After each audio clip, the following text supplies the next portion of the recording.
ನಮಸ್ತೆ ಎಲ್ರಿಗೂ. ಎಲ್ಲ ಹೇಗಿದ್ದೀರಾ? ಚೆನ್ನಾಗಿದ್ದೀರಾ ಅನ್ಕೋತೀನಿ. ನಾನು ಚೆನ್ನಾಗಿದ್ದೀನಿ. ನಾನು ನಿಮ್ಮ ವೀಣಾ ಸುರೇಶ್. ಎಲ್ಲರೂ ಪ್ಲೀಸ್ ನನ್ನ ಕಾರ್ಯಕ್ರಮನ ನೋಡ್ತಾ ಇರೋರು ಪ್ಲೀಸ್ ಎಲ್ಲರೂ ತಪ್ಪದೆ ಸಬ್ಸ್ಕ್ರೈಬ್ ಮಾಡ್ಕೊಳ್ಳಿ. Please please please. ಎಲ್ರಿಗೂ ನನ್ನ ಕಾರ್ಯಕ್ರಮವಾದ ಕಥಾಸರಣಿ ರಾಗಸುತೆ ಜೊತೆ ಕಾರ್ಯಕ್ರಮಕ್ಕೆ ಆತ್ಮೀಯ ಸ್ವಾಗತ.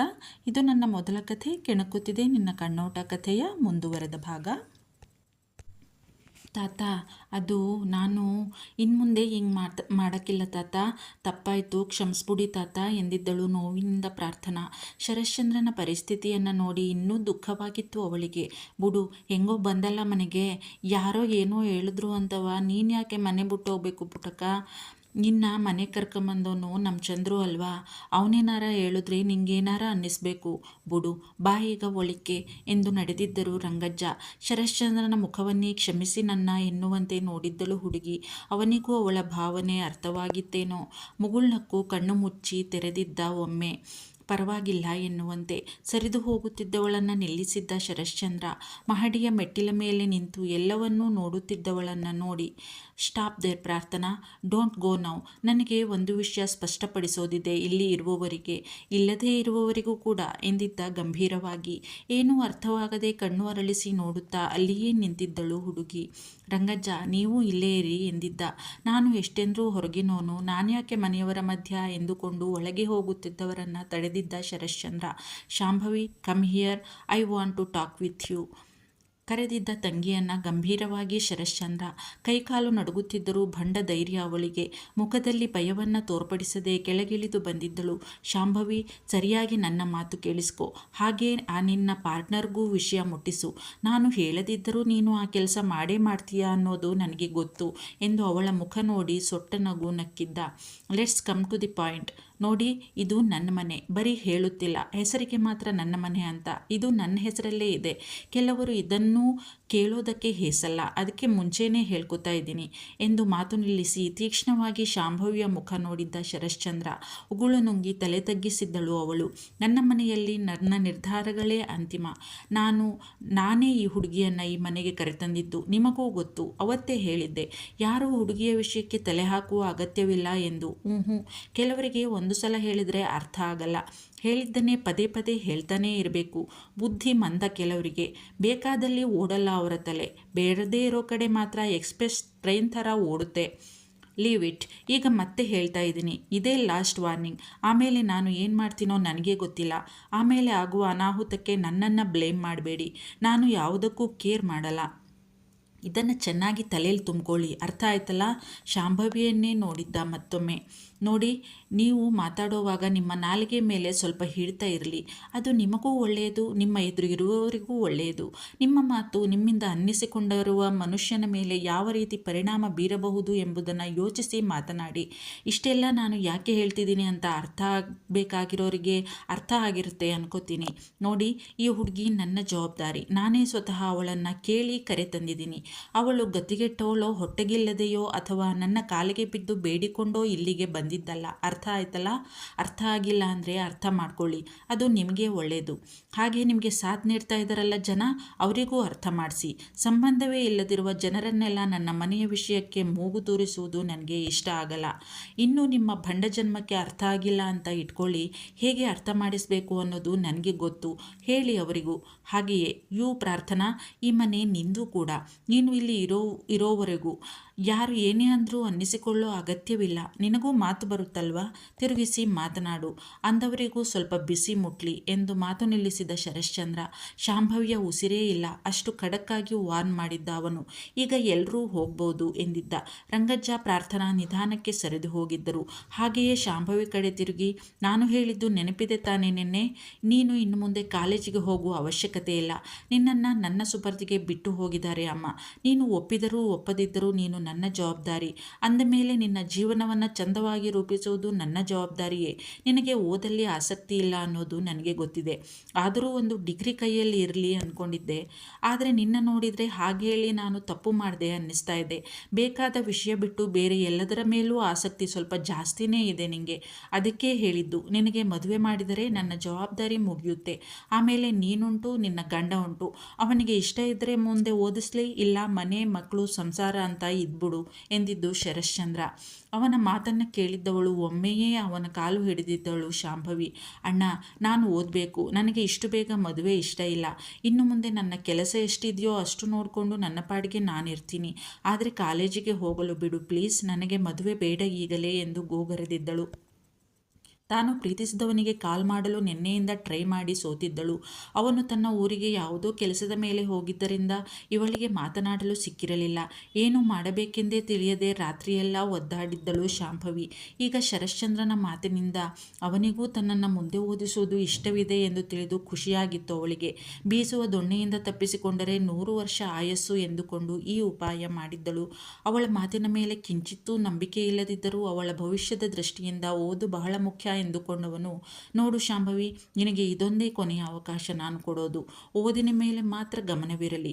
ಬೇಡದ ವಿಷಯಗಳಿಗೆ ತಲೆ ಹಾಕಿದರೆ ಆ ಕ್ಷಣವೇ ನಿನ್ನ ಕಾಲೇಜು, ಓದು ಎಲ್ಲದಕ್ಕೂ ತಿಲಾಂಜಲಿ ಇಟ್ಟು ಬಿಡ್ತೀನಿ. ಗಮನ ಇರಲಿ. ಹಾಗೆ ಈ ಮನೆಗೆ ಸಂಬಂಧ ಪಡೆದೇ ಇದ್ದವರ ಸಹವಾಸ, ಅವರನ್ನು ಇಲ್ಲಿ ಕರೆತರೋದು ಎಲ್ಲವೂ ನನಗೆ ಇಷ್ಟವಿಲ್ಲ. ಹೇಳು ಈ ಎಲ್ಲ ಸಂಗತಿಗಳನ್ನು ಕೂಡ ಅವರಿಗೆ. ಕೆಲವರಿಗೆ ಎಲ್ಲವನ್ನೂ ಹೇಳಿಸಿಕೊಂಡೇ ಅಭ್ಯಾಸ, ಸ್ವಂತ ಬುದ್ಧಿ ಇರುವುದೇ ಇಲ್ವಲ್ಲ ಜನಕ್ಕೆ ಎಂದು ಸೊಟ್ಟ ನಗು ನಕ್ಕವನು ಸರ್ರನೆ ತಿರುಗಿ ಮೇಲೆ ನಡೆದಿದ್ದ ಶರಶ್ಚಂದ್ರ. ನಡೆದಾದ ಉಸಿರು ಬಿಟ್ಟು ಬಚಾವಾದೆ ಎಂದುಕೊಂಡು ತಾನೂ ಮೇಲೆ ನಡೆದಿದ್ದಳು ಶಾಂಭವಿ. ತನಗೆಂದು ಕೊಟ್ಟ ರೂಮಿಗೆ ಬಂದವಳು ಸೋತಂತೆ ಕುಳಿತು ಬಿಟ್ಟಿದ್ದಳು ಪ್ರಾರ್ಥನಾ. ಪಾಪ, ನನಗೋಸ್ಕರ ಎಷ್ಟು ಕಷ್ಟಪಡ್ತಾವ್ರೆ ಸರ್ರು. ಎಲ್ಲಾದರೂ ನನಗೆ ಏನೂ ಹೇಳಬಾರ್ದು ಅಂತ ಹೇಳ್ತಾವ್ರೆ ಅವರ ತಂಗಿಗೂವೆ. ಆದರೆ ನಾನು ಹೇಳ್ದೆ ಕೇಳ್ದೆ ಹಂಗೆ ಹೋಗ್ಬಿಟ್ಟು ಶಾನೆ ಕಷ್ಟ ಕೊಟ್ಬಿಟ್ಟೆ ಅವರಿಗೆ. ಸೋತು ಹೋಗ್ಬಿಟ್ಟವ್ರೆ ಪಾಪ. ಅಲ್ದು ಅವನ ಬಾಡಿದ ಮುಖ ನೆನಪಾಗಿ ಅಲವತ್ತುಕೊಂಡಳು ಹುಡುಗಿ. ಕೂತಲ್ಲಿ ಕೂರಲಾಗಲಿಲ್ಲ ಅವಳಿಂದ. ಎದ್ದು ಶತಪಥ ತಿರುಗತೊಡಗಿದ್ದಳು. ಅವನನ್ನು ನೋಡದೆ, ಕ್ಷಮೆ ಕೇಳದೆ ಸಮಾಧಾನ ಆಗುವಂತಿಲ್ಲ ಅವಳ ಮನಸ್ಸಿಗೆ. ಚಡಪಡಿಸಿ ಬಿಟ್ಟಿದ್ದಳು ಹುಡುಗಿ. ಶಾಂಭವಿಗೆ ತನ್ನಿಂದ ಆದಷ್ಟು ಬುದ್ಧಿ ಮಾತು ಹೇಳಿದ್ದ ತನ್ನದೇ ಧಾಟಿಯಲ್ಲಿ ಶರಶ್ಚಂದ್ರ. ನೋಡೋಣ, ಇನ್ನು ಮುಂದಾದರೂ ಹುಡುಗಿ ತಾನಾಯಿತು, ತನ್ನ ಓದಾಯಿತು ಎಂದು ಇರ್ತಾಳಾ, ಮತ್ತೆ ಬೇಡದೇ ಇರೋ ವಿಷಯಕ್ಕೆ ತಲೆ ಹಾಕ್ತಾಳಾ ಅಂತ ಯೋಚಿಸುತ್ತಾ ತನ್ನ ರೂಮಿಗೆ ಬಂದವನು ಸೋತವನಂತೆ ಕುಳಿತು ಬಿಟ್ಟಿದ್ದ ಸುಸ್ತಾಗಿ. ರಾತ್ರಿಯಿಂದ ಒಂದೇ ಸಮ ಅಲೆದಾಟ, ನಿದ್ದೆ ಇಲ್ಲದೆ ದೇಹ ಆಯಾಸಗೊಂಡಿತ್ತು. ಅಲ್ಲಿಯೇ ದಿಂಬಿಗೆ ತಲೆ ಕೊಟ್ಟವನಿಗೆ ನಿದ್ದೆ ಆವರಿಸಿಬಿಟ್ಟಿತ್ತು. ಇತ್ತ ತನ್ನ ರೂಮಿನಲ್ಲಿ ಅತ್ತಿಂದಿತ್ತ ಶತಪಥ ತಿರುಗುತ್ತಿದ್ದವಳಿಗೆ ಅವನು ಯಾವಾಗ ಬರ್ತಾನೆ, ಎಷ್ಟು ಹೊತ್ತಿಗೆ ತಾನು ಕ್ಷಮೆ ಕೇಳ್ತೀನಿ ಅನ್ನೋ ನಿರೀಕ್ಷೆ. ಎಷ್ಟು ಹೊತ್ತಾದರೂ ಅವನ ಪತ್ತೆ ಇಲ್ಲ. ಇನ್ನು ಅವಳಿಂದ ಹಾಗೆಯೇ ಇರಲಾಗಲಿಲ್ಲ. ಹೊರಬಂದು ಅವನ ರೂಮಿನ ಬಾಗಿಲಿಗೆ ಬಂದವಳು ಒಂದು ಸಲ ಅರೆತೆರೆದಿದ್ದ ಬಾಗಿಲನ್ನು ನಿಧಾನವಾಗಿ ನೂಕಿದ್ದಳು. ಹಾಗೆಯೇ ಒಂದು ಸಲ ಒಳಗೆ ಎಣುಕಿದ್ದಳು. ಎದೆಯ ಮೇಲೆ ಕೈಯಿರಿಸಿ ಕಣ್ಮುಚ್ಚಿ ಮಲಗಿದ್ದ ಶರಶ್ಚಂದ್ರ ನೋಡಿದವಳಿಗೆ ನೋವಾಯಿತು. ಬೆಳಗ್ಗೆನೇ ಹಿಂಗೆ ಮಲ್ಗವ್ರೆ ಅಂದರೆ ಶಾನೆ ಸುಸ್ತಾಗ್ಬಿಟ್ಟವ್ರೆ ಪಾಪ. ಎಲ್ಲ ನನ್ನಿಂದನೇಯ. ಯಾಕಾರ ಈ ಜಂಬದ ಕೋಳಿ ಮಾತು ಕಟ್ಕೊಂಡು ಹಂಗೆ ಹೊಂಟೋದ್ನೋ. ಈ ವಯ್ಯ ಹಿಂಗೆ ಕಷ್ಟಪಡೋದಾದ್ರೂ ತಪ್ಪದು, ನಾನು ಮುಚ್ಕೊಂಡು ಮನೆಯಾಗಿದ್ದರೆ ಎಂದು ಯೋಚಿಸುತ್ತಿದ್ದವಳಿಗೆ ಒಳಗೆ ಹೋಗಲಾ ಬೇಡವಾ ಎಂದು ಯೋಚಿಸುವಂತಾಯಿತು.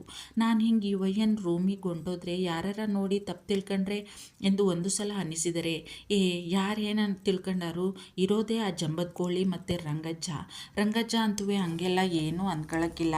ಇನ್ನು ಇವಳು ಏನು ಮಾಡಿದ್ರು ಹೆಂಗಾದ್ರೂ ಏನಾರ ಅನ್ನೋಳೆಯ ಬುಡು ಯೋಚನೆಯ. ಒಂದ್ಸಲ ಏನಾಗದೋ ನೋಡ್ಕೊಂಡೇ ಬರ್ತೀನಿ, ಹುಷಾರಾಗವ್ರೋ ಇಲ್ವೋ ಎಂದುಕೊಂಡು ನಿಧಾನಕ್ಕೆ ಒಳಗಡೆ ಇಟ್ಟಳು. ವಿಶಾಲವಾದ ಐಷಾರಾಮಿ ಕಾಟ್ನ ಮೇಲೆ ತನ್ನ ಹರವಾದ ಎದೆಯ ಮೇಲೆ ಕೈಯಿಟ್ಟು ನಿದ್ರಾದೇವಿಯ ವಶವಾಗಿದ್ದ ಶರಶ್ಚಂದ್ರ ಅವನನ್ನೇ ನೋಡಿದವಳಿಗೆ ತೃಪ್ತಿಯಾಗಲಿಲ್ಲ. ಅವನ ಸನಿಹ ನಿಂತು ಅವನನ್ನೇ ನೋಡುತ್ತಾ ಬಾಕಿಯಾಗಿ ಬಿಟ್ಟಿದ್ದಳು ಹುಡುಗಿ. ನಮ್ಮ ಕಾಲೇಜು ಹುಡುಗಿರು ಹೇಳೋ ಹಂಗೆ ಎಷ್ಟು ಚಂದಾಗವ್ರಲ್ವಾ ನಮ್ಮ ಪ್ರೊಫೆಸರು. ಹಣೆಯ ತುಂಬೆಲ್ಲ ಹರಡಿದ್ದ ಅವನ ಸೊಂಪಾದ ಕೆಂಚು ಕೂದಲನ್ನು ಮೃದುವಾಗಿ ಮೇಲೆ ಹಾಕುವ ಆಸೆಯನ್ನು ತಡೆಯಲಾಗಲಿಲ್ಲ ಅವಳಿಂದ. ನಿಧಾನಕ್ಕೆ ಅವನ ಪಕ್ಕ ಕುಳಿತು ಅವನ ಕೆಂಚು ಕೂದಲನ್ನು ಮೃದುವಾಗಿ ಮೇಲೆ ಸರಿಸಿದ್ದಳು ಪ್ರಾರ್ಥನಾ. ಹಾಗೆಯೇ ಹಣೆಯ ಮೇಲೆ ಕೈಯಾಡಿಸಿದ್ದಳು. ಜ್ವರ ಏನೂ ಬಂದಂಗಿಲ್ಲ, ಮೈ ಬಿಸಿ ಇಲ್ಲ, ಹುಷಾರಾಗಿ ಅವರೇನೋ ಸುಸ್ತಾಗವ್ರೆ ಅಷ್ಟೇಯಾ ಎಂದುಕೊಂಡು ಅವನ ಮುಖವನ್ನೇ ನೋಡುತ್ತಾ ಕುಳಿತಿತ್ತು. ಅಲ್ಲಿಂದ ಏಳುವ ಮನಸ್ಸಾಗದೆ ತನ್ನ ಕತ್ತನ್ನು ಮುಟ್ಟಿ ನೋಡುತ್ತಿದ್ದ ಹುಡುಗಿಯ ಕೈ ಮೇಲೆ ಕೈ ಇಟ್ಟು ಥಟ್ಟನೆ ಕಣ್ಣು ಬಿಟ್ಟಿದ್ದ ಶರಶ್ಚಂದ್ರ ಗಾಬರಿಯಿಂದ ಏಳಲು ಹೊರಟವಳ ಕೈ ಎಳೆದು ಬಳಿಗೆ ಸೆಳೆದಿದ್ದ. ಅವನು ಎಳೆದರ ಬಸಕ್ಕೆ ಸೀದಾ ಬಂದು ಅವನ ಎದೆಗೆ ಒರಗಿದ್ದಳು ಹುಡುಗಿ. ಗಾಬರಿಯಿಂದ ತನ್ನ ಬಟ್ಟಲು ಕಂಗಳನ್ನು ಇನ್ನಷ್ಟು ಅರಳಿಸಿ ಅವನನ್ನೇ ನೋಡಿದ್ದಳು. ತನ್ನ ಎದೆಗೆ ಒರಗಿದ್ದ ಹುಡುಗಿಯ ಕೋಮಲ ತನುವಿನ ಸ್ಪರ್ಶ, ಕಂಗಳನ್ನು ಅರಳಿಸಿ ತನ್ನನ್ನೇ ಪಿಳಿ ಅವಳ ಗಾಬರಿ ತುಂಬಿದ ಮುಗ್ಧ ನೋಟ, ಅವಳ ಮೈಯ ಘಮ ಅವನನ್ನು ಬೇರೆಯದೇ ಲೋಕಕ್ಕೆ ಕೊಂಡೊಯ್ದಿದ್ದವು. What are you doing here Appu? ಏನು ಮಾಡ್ತಾ ಇದೆಯಾ ಇಲ್ಲಿ? ಹಾಂ, ನನ್ನ ನೋಡೋಕೆ ಅಂತ ಬಂದ? ಯಾಕೆ? ಓ, ನಾನು ನಿಮ್ಮೋನೇ ಅಲ್ವಾ, ಅದಕ್ಕೆ ಬಂದ. ತನ್ನ ಮುಖದ ಸಮೀಪವಿದ್ದ ಅವಳ ಸುಂದರ ದುಂಡು ಮುದ್ದು ಮುಖವನ್ನು ಮುತ್ತಿಕ್ಕುತ್ತಿದ್ದ ಮುಂಗುರುಳನ್ನು ತನ್ನ ಕೈಯಿಂದ ನಿಧಾನವಾಗಿ ಅವಳ ಕಿವಿಯ ಹಿಂದೆ ಸಿಕ್ಕಿಸುತ್ತಾ ಅವಳ ಮೃದುಗೆನ್ನೆಗಳನ್ನು ಮೃದುವಾಗಿ ಸವರಿ ಪಿಸುಧ್ವನಿಯಿಂದ ಮೋಹಕವಾಗಿ ಕೇಳಿದ್ದ ಶರಶ್ಚಂದ್ರ. ಅವನ ಇಂತಹ ಚರ್ಯೆಗಳೇ ಅವಳನ್ನು ಕಂಪಿಸುವಂತೆ ಮಾಡುತ್ತಿದ್ದವು. ಉಗುಳು ನುಂಗಿ ಪಿಳಿಪಿಳಿ ಕಣ್ಣು ಬಿಟ್ಟು ಅವನನ್ನೇ ನೋಡಿ ತಲೆ ತಗ್ಗಿಸಿ ಅವನ ಹಿಡಿತದಿಂದ ಬೆಳೆಸಿಕೊಳ್ಳಲು ಕೊಸರಾಡುತ್ತಿದ್ದಳು ಹುಡುಗಿ. ಅವನ ಸನಿಹ ಸ್ಪರ್ಶದಿಂದ ತನಗೆ ಏನೋ ಆಗುತ್ತಿದೆ, ಆದರೆ ಏನು, ಯಾಕೆ, ಇವೆಲ್ಲದರ ಸ್ಪಷ್ಟ ಅರಿವಿಲ್ಲ ಅವಳಿಗೆ. ಅಂತೂ ಅವನಿಂದ ದೂರ ಹೋಗಬೇಕು ಈಗಲೇ ಎಂಬುದಷ್ಟೇ ಈಗ ಅವಳ ತಲೆಯಲ್ಲಿ ಇದ್ದದ್ದು. ಅದಕ್ಕೆ ಈ ಕೊಸರಾಟ. Don't do like this Appu. ನನ್ನ ಯಾವುದೇ ಪ್ರಶ್ನೆಗೂ ನೀನು ಉತ್ತರವನ್ನೇ ಕೊಡಲ್ಲ. ಯಾಕೆ ಹೇಳು, ಯಾಕೆ ಬಂದೆ ನೀನು ಇಲ್ಲಿಗೆ? ಹಾಂ, ಅವನೂ ಪಟ್ಟು ಬಿಡುವ ಜಾಯಮಾನದವನಲ್ಲ. ಅದು ನೀವು ಅವಳಿಗೆ ಮಾತೇ ಹೊರಡುತ್ತಿಲ್ಲ. ಹಣೆಯ ಮೇಲೆಲ್ಲ ಮುತ್ತಿನ ಮಣಿಗಳಂತೆ ಸ್ವೇದ ಬಿಂದುಗಳು ಸಾಲುಗಟ್ಟಿದ್ದವು. ಮೃದುವಾಗಿ ತನ್ನ ಕೈಗಳಿಂದ ಒರೆಸಿದ್ದ ಅದನ್ನು ಶರಶ್ಚಂದ್ರ. ಯಾಕೆ ಗಾಬರಿ? ನಾನೇನು ನಿನ್ನ ತಿಂದುಬಿಡ್ತೀನಾ? ನನ್ನ ನೋಡಿದ್ರೆ ನಿನಗೆ ಭಯ ಆಗುತ್ತಾ ಅಪ್ಪು? ಹಾಂ, ಇನ್ನೇನು ಅನಿಸಲ್ವಾ? ಪ್ಲೀಸ್ ಹೇಳು, ನನ್ನ ನೋಡೋಕೆ ಅಂತಲೇ ಬಂದ ಇಲ್ಲಿಗೆ ನೀನು ಎಂದು ಪಿಸುಗುಟ್ಟಿ ಬಹಳ ಹೊತ್ತಿನಿಂದ ಇದ್ದ ತನ್ನ ಮನಸ್ಸಿನ ಆಸೆಯನ್ನು ಪೂರೈಸಿಕೊಂಡಿದ್ದ. ಅವಳ ದುಂಡು ಗೆನ್ನೆಗಳನ್ನು ಬಿಡಿ ಬಿಡಿಯಾಗಿ ಮುದ್ದಿಸಿ ಈಗ ತನ್ನ ಹಿಡಿತ ಸಡಿಲಿಸಿದ್ದ ಶರಶ್ಚಂದ್ರ. ಅವನ ಮುದ್ದಿಸುವಿಕೆಯಿಂದ ಕೆಂಪಾಗಿದ್ದಳು ಹುಡುಗಿ. ಸರ್, ಅದು ನನಗೆ ನನ್ನ ಬಿಡಿ, ನಾನು ಹೋಗಬೇಕು ಎಂದು ಪಿಸುಗುಟ್ಟಿದ್ದಳು ಹುಡುಗಿ ನಿಧಾನವಾಗಿ.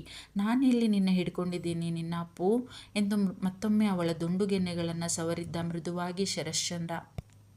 ದಡಕ್ಕನೆ ಎದ್ದು ನಡುಗುತ್ತಿದ್ದ ದೇಹ, ಢವಗುಡುತ್ತಿದ್ದ ಹೃದಯದ ಬಡಿತವನ್ನು ಸಂಭಾಳಿಸುತ್ತಾ ಅವನಿಗೆ ಬೆನ್ನು ಹಾಕಿ ನಿಂತಿದ್ದಳು ಪ್ರಾರ್ಥನಾ. ಏನೋ ಒಂದು ತರಹದ ಚಡಪಡಿಕೆ ಅವಳಲ್ಲಿ. ಮುಗುಳು ನಗು ಮೂಡಿತ್ತು ಅವನ ಮುಖದ ಮೇಲೆ ಅವಳ ಚರ್ಯೆಗೆ.